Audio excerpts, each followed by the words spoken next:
ദൈവനാമത്തിന് മഹത്വമുണ്ടാകട്ടെ.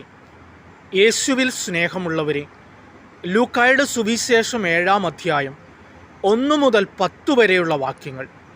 ശതാധിപൻ്റെ ഭൃത്യനെ സുഖപ്പെടുത്തുന്ന ഈശോ. ഹല്ലേലൂയ.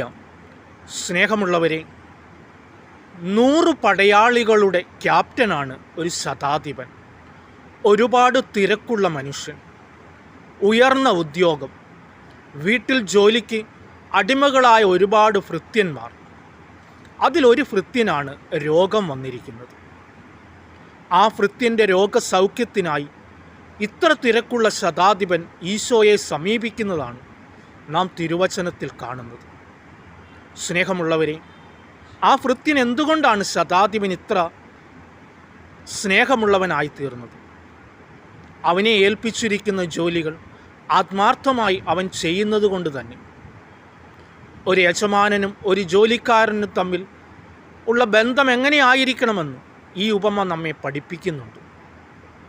സ്നേഹമുള്ളവരെ, നമ്മളും നമ്മുടെ കീഴിലുള്ള ജോലിക്കാരെ അല്ലെങ്കിൽ നമ്മുടെ യജമാനുമായിട്ടുള്ള ബന്ധം എപ്രകാരമാണെന്ന് നമ്മളൊന്ന് ആത്മാർത്ഥമായി ചിന്തിച്ചു നോക്കുക. മറ്റുള്ളവരെ സ്നേഹിക്കുവാനും മറ്റുള്ളവർക്ക് നന്മ ചെയ്യുവാനും നമുക്ക് കിട്ടുന്ന അവസരങ്ങളെ പരമാവധി ഉപയോഗപ്പെടുത്തുവാനായിട്ട് നമുക്ക് പരിശ്രമിക്കാം. നമുക്ക് മുകളിൽ എല്ലാത്തിനും കണക്ക് കൊടുക്കേണ്ട ഒരു യജമാനനുണ്ടെന്നുള്ള ബോധ്യത്തോടു കൂടി ജീവിക്കുവാനായിട്ട് നമുക്ക് പരിശ്രമിക്കാം. നമ്മെ ഏൽപ്പിച്ചിരിക്കുന്ന ഉത്തരവാദിത്തങ്ങൾ ആത്മാർത്ഥമായി ചെയ്യുവാൻ നമുക്ക് പരിശ്രമിക്കുകയും ചെയ്യാം. ദൈവം അനുഗ്രഹിക്കട്ടെ. ആമേൻ.